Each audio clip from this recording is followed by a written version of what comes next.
Welcome back to our second introductory video stating what are the requirements, what is the assessment for my classes in economics. Might be micro, might be macroeconomics, whatever. We are here on the webpage schmidtbremen.de, and that's EconSteps, showing on the one hand the videos about the different chapters, but at the moment we are here looking at this video that goes a bit more in direction academic writing, literature research, literature management, and the other requirements for our class. You can see here as a start that there are external links, and I really recommend that you follow these links, especially the EconBiz or ZBW ZBW Zentralbibliothek Wirtschaftswissenschaften in Kiel. They have really a good amount of information and good information, so please feel free to follow those, as well as those for Zotero, which is the literature management system that I recommend. If you use another one, if you use Mendeley or you use Citavi or whatever, you can do that. From my point of view, Zotero is the best compromise because it's relatively capable, but it's small, it's available for all platforms, it can be used in groups, in teams, and so on. That's why I recommend that one. So you have these background information here. Let's have a look into one of our classes, and I start here again. You see that in all the classes there will be something like click here for further information about the presentation. So this part of the class, the presentation typically makes 40–50%, depending on the class, of the grade, and is sort of the basic team assessment. Click here for further information. This is the version of 2025 that might vary a bit in the future, but basically the story and the requirements will be exactly those. General guidelines, the marking scheme, additional notes. General guidelines, you have to choose a subject for your case study, which is usually connected to one subchapter of our textbook. So I'm not going to say I work to chapter 17, but you would have a closer look into chapter 17 and say, okay, 17.3, because this covers an amount of information, an amount of theory that can be covered in a presentation of up to 20 minutes. So search this, develop your own case study. That's the best thing you can do here. And what is most important, define a clear research question. That's one of the core things, and we will see when we go down to how the case study is assessed, then you will see that this is very important. The other very, very important thing is about the sources, and that's also sort of the main theme of this video, but we put it at the end. You have to hand in a proposal or an exposé a week before the presentation. That there is no required form that can be on a piece of paper, a Word document, a PDF or whatever. Usually it will be the presentation in its early stage, but where the parts are already there, where the question is there, the case study, the research question, and the first view towards literature. Not everything finished, but the first ideas, because the idea is that we talk about it the week before. So if there's something you should change, you have this week in order to be able to change that. That's the proposal, and we'll come to this in a second. The second thing is that the final PowerPoint and the handout has to be there a day before the presentation at 4 o'clock in the afternoon in Aulis. Also a handout, 2 to 3 pages. Handout is not sort of the handout function in PowerPoint where you then have this stamp-sized slides, but a handout is a structured document typically made in Word where I recommend, or in fact require, that it has the same structure, the same numbered structure, table of content, as the presentation itself. The presentation itself, a maximum of 20 minutes, so that means the typical presentation will be between 15 and 20 minutes. If you go above this, at least at 25, I'm definitely going to stop you, perhaps a bit earlier, which means when I say stop, you are out of time, then you didn't have time for your conclusion. This conclusion is counted as missing. So don't forget to stick to the time frame, which is a bit demanding, I'm aware, if you present with 3, 4, 5 students, depending on the class, but that's one of the tasks. Deliver 3 to 5 review questions. That is something which should also be visible. I know that some of you do this in Mentimeter, in Kahoot, in Slido, or whatever. That's good. That's very appreciated. But anyhow, you have to also deliver the review questions because I want to have them as text in order to be able to review them. And if you deliver really good review questions, they might as well be or become a part of the test. Also, you have to start a discussion, which means that at the end there has to be a discussion question. There can also be a scenario, a little role play or whatever, where you have a moderator and people representing different opinions, or you start as a team and talk to the class. But the point is you have to initiate a discussion and you have to moderate this discussion. There's some background information available. Register. Typically there is this, what makes a good presentation, on our webpage. Sometimes we use some time in order to discuss this, but anyhow, you can refer to these points, the typical things that you might have discussed in other classes. There has to be a structure, the typical introduction, main part, and then conclusion at the end. There has to be this research question that we emphasize a lot on, which is dealt with in the whole presentation and which has to be answered at the end, and so on. This exposé, it says you have to deliver it 1 week before the presentation, and that means you have to hand in this, and typically we discuss this in the module exercise, in class, not in the hallway. There is a relatively typical thing to say, oh, Peter, there is our exposé. Do you have 5 minutes?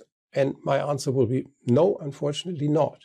Because it's not about 5 minutes having just a look at the exposé, but it's about 10, 15 minutes talking about it, giving you the first review, the first feedback, which you then can use when you prepare your presentation. You can at any time use different sources, and you will use different sources. As I said, we come to this. It's a big part of this video. You can also use artificial intelligence if you want, but it has to be fully cited, or not but it's something that goes without saying. Everything that you use, that you quote in a presentation, in a term paper, in a thesis, whatever that you do in academia, that you do at a university, you have to quote. And of course, that's still a sort of a challenge, because neither you nor us know exactly how to quote things.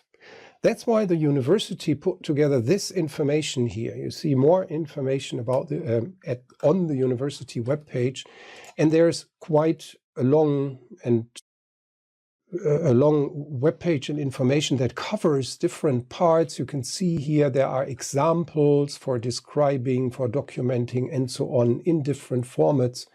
So that's something you should be aware that, in fact, using AI is allowed. And I suppose that most of us use AI at a certain point of our work. That might be at the beginning, trying to find ideas for a topic, asking the AI to give us suggestions about the topic.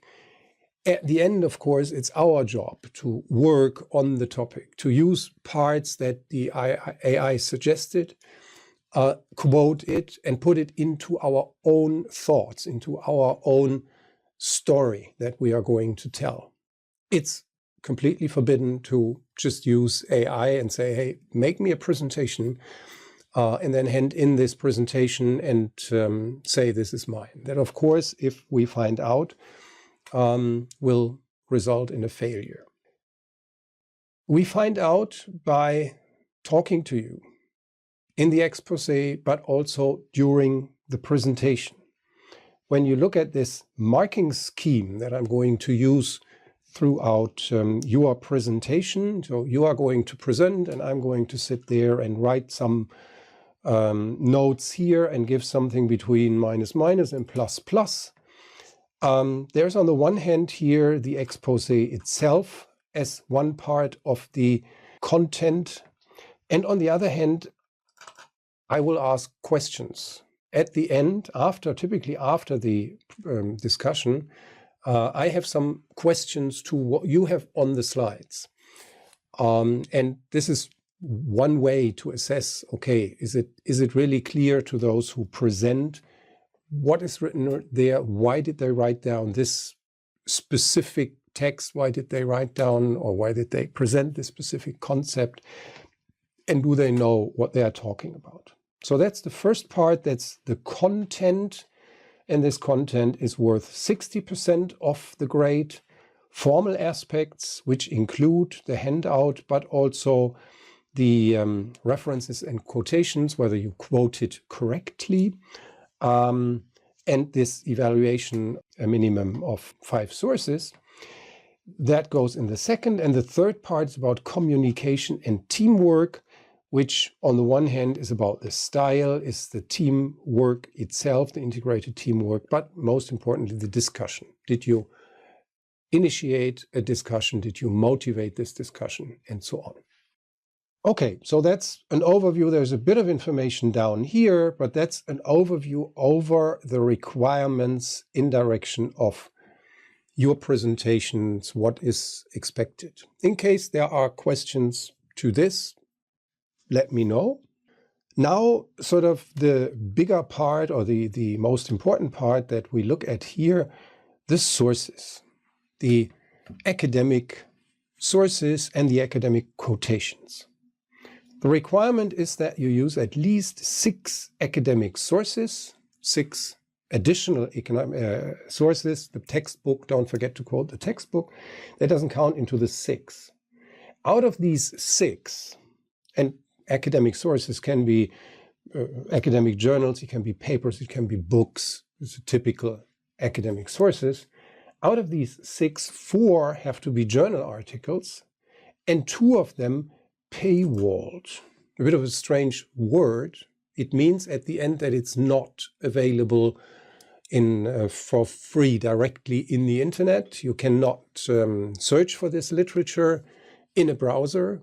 And also an artificial intelligence is not going to find this literature because it's typically from an editor, from Springer, from Elsevier or whatever, where you have to, or where people have to pay in order to access this material. You don't have to pay because you can use the university library, and the university library already paid for you, gives you the access to also these paywall journals, but AIs don't find them. And so this is a way to bring you into searching literature on your own. And searching on your own means use databases. Databases, it might be something like Google Scholar and so on, but Google Scholar doesn't find everything. I recommend that you use either EconBiz, the one we mentioned before, the Library of Kiel, or EconLit, which is an international source here. Before we start with the actual literature search, there are 2 or 3 points I'd like to invite you to do before. One is the reference manager or literature management system. There are quite a lot. There is Citavi, there is Mendeley, there are many other possibilities, but I recommend Zotero. If you use another one, that's totally fine. But I recommend Zotero, and at the end you sort of have to prove to me that you used one. It says here, share your library with me, so that I can see, yes, they in fact used this reference manager. There's quite some information about Zotero. This is the download link, and these info at Staats- und Universitätsbibliothek, that's the page where you find background information and links to background information. On the Zotero page, you have quite a lot of videos and things that explain the program to you. So I trust you will be able to install the program. It's available for different platforms. You can have it for Windows, for Linux, for Apples, for bananas, and whatever you use as computers. And you can use it in groups. It's possible to share. That's why I say here, share the library with me. You can also share in between your team, and everyone can work there. And at the end, there's a nice literature collection. I invite you to do this now before we continue. Download Zotero, install Zotero, also install the plugin for your browser.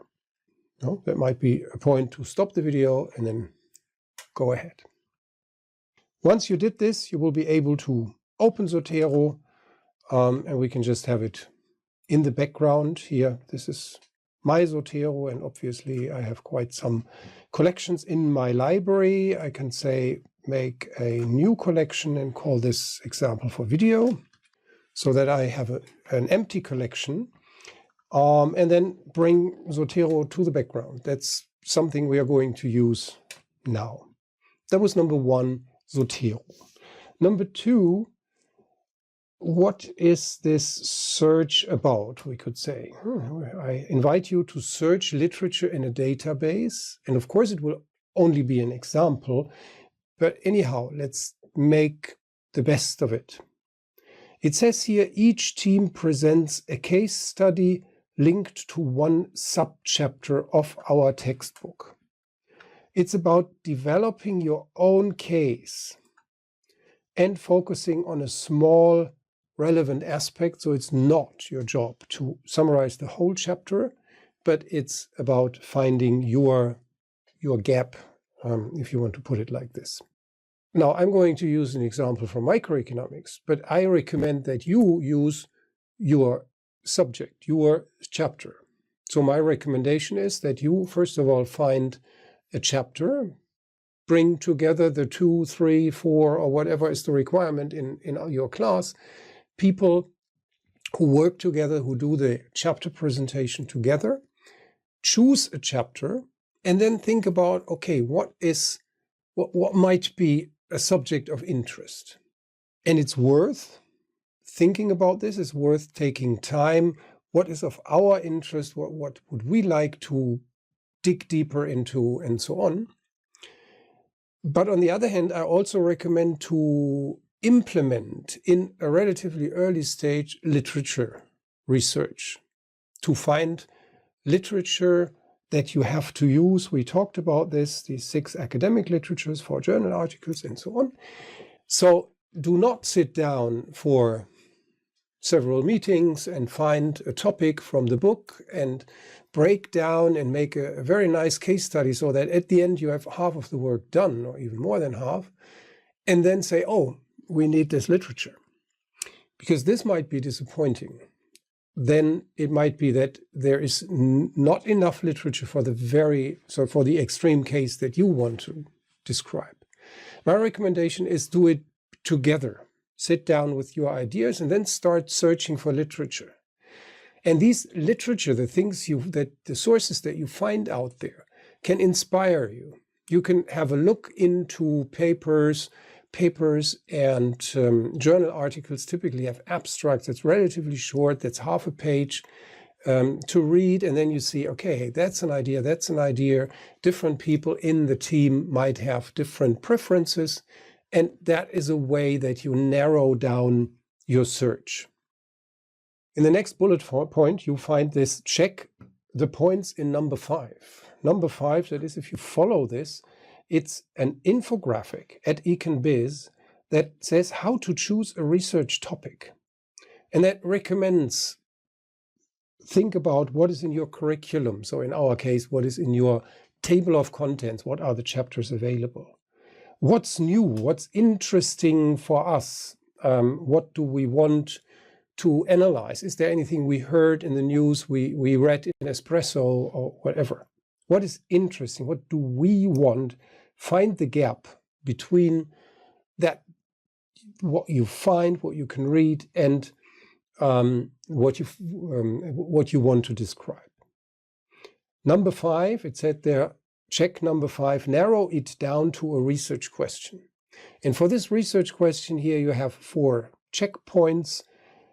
It's generally a very important point, although it sounds very strange. Is there a question mark at the end? Yes, it has to be a question. It's not a statement or something like this, and so on. So you have sort of 8 statements or a bit more here to narrow down your research. So this is where we came from, narrowing down the topic. And this brings us back to the start. The idea is to now find literature in EconBiz, EconLit. Once you are at the university campus or at the campus of any university, at the Uni Bremen, or you are in Bremerhaven or whatever, you are abroad, you can, as long as you are at a university, typically using EduRoam or something like this, you can access EconBiz, EconLit, because these are also databases you have to pay for, but not you, the library, already paid for it. If you are at home or somewhere else, at the beach, and wherever we might want to be, then you have to start the VPN. The VPN client, the Cisco that you know, in order to access literature and so on, we have to start the VPN client. And once we did this, then we are able, let's start with EconLit, for example, to access such a database. And if you access and there's sort of a hand coming out of the screen and say pay, then you know, oh, I forgot the VPN, close the page, start VPN, open the page again. So now you are already, or we suppose that you are already at the point where you have a topic, where you narrow down a topic, and you would put it in here. My example is a microeconomic one. Let's talk about elasticity of demand, and the example used cars in the German car market or in Germany. That would be a request. Let's see what comes out of this. 2 bits of information. One is your initial query did not yield any results. So if the system takes your request literally, my request literally, elasticity of demand and used cars and Germany, there's just nothing. But if it combines and said, okay, elasticity of demand and Germany or used cars or whatever, then we get more results, 1,800. We want to break this down by types of sources. We might want to say we need books, that would be 28. We need working papers. We want academic journals. That's the thing where Peter tortures his students with. You need academic journals. 1,586 for this relatively general request.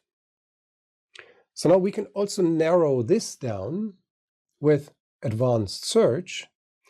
And you see here that we can combine things with and, or not. These are called the Boolean operators. So what we can do, we can take these apart in 3 parts. So we write the 3 parts, elasticity of demand, used cars, Germany, as 3 criteria for the search, and we say all the 3 of them have to be there, and. Search, and the system already told us before, there is nothing like this. That was the message at the beginning.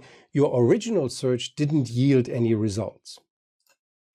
So if we want to find something, we have to say, yeah, that wouldn't make a lot of sense here. Used cars or Germany. Okay, elasticity of demand and used cars or Germany. So one combination of this would yield 20,000 results in this.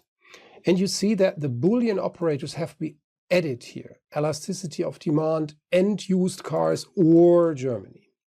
So these are all possibilities of searching, and I leave it to you to search to do this and to search. This obviously doesn't make a lot of sense here if we have populism in Germany, so it doesn't talk about used cars. We can also say, okay, we remove the Germany and we just say elasticity of demand for used cars and search this. Oh, we have 4 results. So I hope you get an idea of how this works. And this works in EconLit as well as in EconBiz. We don't have to test both of them. And now, how to deal with this literature. We can now open the different sources, and I open them in different tabs of my browser. Are consumers myopic? I said before, let us have Zotero in the background and install the plugin for your browser. If you did so, then you have this up here. It says save to, no, it's just there, save to Zotero. I click on this and it asks me, okay, in which collection do you want to have it? But it already says example for video. I could choose another one here, but example for video makes sense. That's the one I left open in the background. And typically that's already done. I can now go to Zotero and search and check. This literature source is already there. Are consumers myopic? We have the information about this literature source. We have, that's a journal article, we have the title, we have the authors, we have an abstract. That's quite a handy thing. And we can do the same for the second literature. Save to Zotero. We can do the third literature. Save to the Zotero, the fourth. And if we go there, we now have already 4 literature sources in our collection, in our literature management system. This we can do, by the way, on different platforms. Started with our SUUB, our Staats- und Universitätsbibliothek, where we might recall, hey, Peter said we have to quote Begg and Ward, Economics for Business.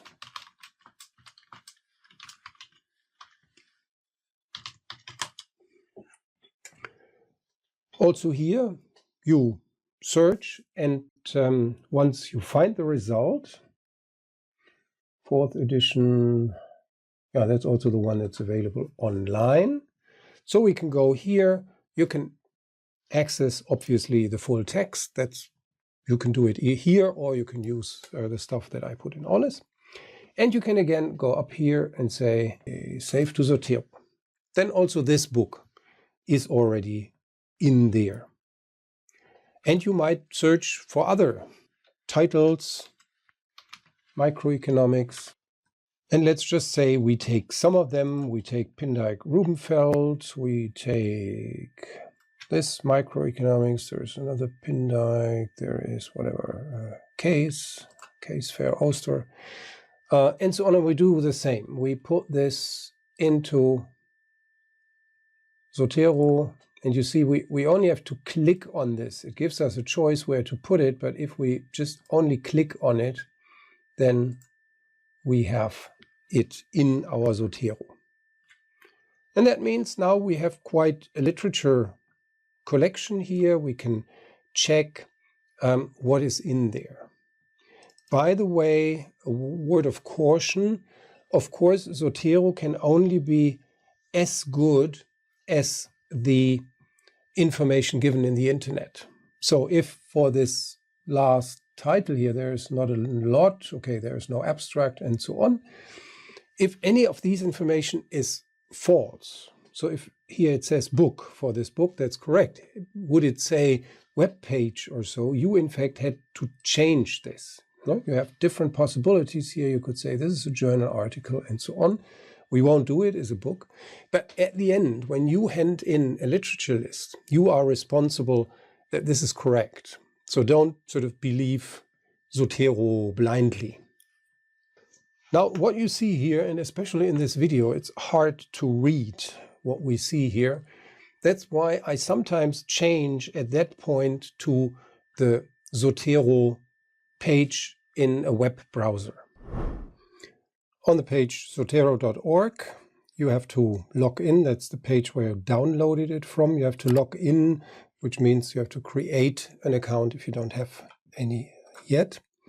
And you come to a relatively similar way of showing things, but you can see it's bigger. I can even zoom in and zoom out. And we're already here at the example for video. We could choose something different, economics general and so on, but today we did this, examples for video. We have the same view. We click on one of the sources and on the right hand side we get the information and we can correct the information if it's not correct in itself. A second thing that is more handy in the web than in the Zotero app is to produce a literature list now. You mark all sources that you want to use and go to this picture here of a shelf. It says create bibliography. And if you click on this, you see, wow, that's it. There's already my bibliography. The typical standard, it always starts with the name, the year, the title, and then more information. The way this looks like is called a style. And this style you see here, that's a style that I frequently use, the German one, Kölner Zeitschrift für Soziologie und Sozialpsychologie. But when I have a look here, this is even not complete. It says this is the Journal of Transportation Research, and so on. And then volume 46, page 855 2. There is the issue missing.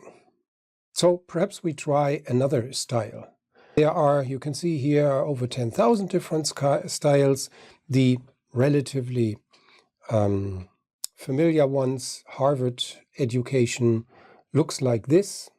And already here we can see that's correct. We have the name of the journal, we have the volume and the issue, and we have the pages. And we have a link to the source, this DOI, the DOI link. And you might recall in the requirements that we have been looking at, you are also required to deliver a link to the source where you got this from.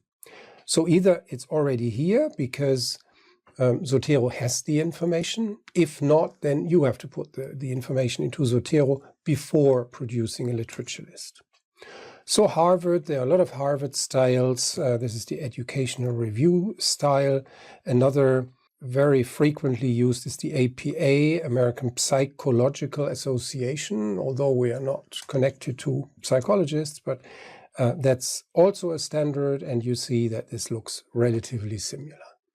Make yourself familiar with the requirements. So check a web page about how does a correct quotation look like. Go to the library, get a book, or just go to EconBiz, to the Kiel library. There is a lot of information. There are videos and so on. On the web page, there's a simple link to EconLit, but there is quite some information about EconBiz, or not information, but links, because EconBiz delivers a lot of useful things here. Okay, once you have this, you copy this to clipboard, and then you can insert this into your presentation, into your handout, whatever. You have the formatted literature list. Make sure that you do both. On the one hand, you need at the end a complete literature list, and this literature list fulfills the requirement. So at least 6 academic sources plus 1 plus Begg and Ward, so at least 7, you could say, academic sources.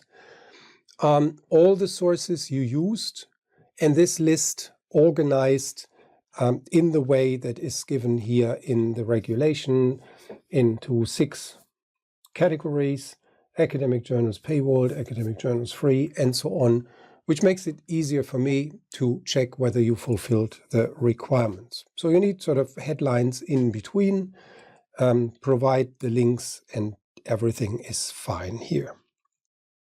That was number 1. You need a literature list.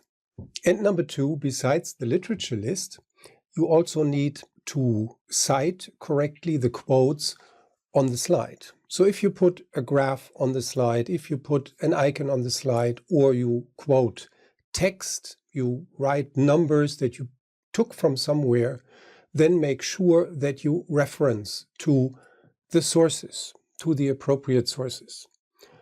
My recommendation is that you do this on the very slide, on the bottom of the slide, in a relatively small font, in 12, 10, 8, whatever, that it's so small that during the presentation nobody will really notice. But on the other hand, when I check whether everything is correct, I'm going to see, okay, they used this quotation and they did provide the right source. So that's also important here. Yeah, these were our guidelines, quite some information and quite some requirements, that's true. You now know the marking scheme that I'm going to use throughout your presentation, and at the end I'm going to show this to you, give a feedback to the team, and you will see the pluses and minuses here and the percentages, so that at the end I can tell you, okay, all in all this was 75%, 98%, 100%, or whatever, and these are so many great points. Thanks for listening to this information. As always, if there are questions, if it's not clear completely what you are required to do, then please feel free to ask me. See you in class.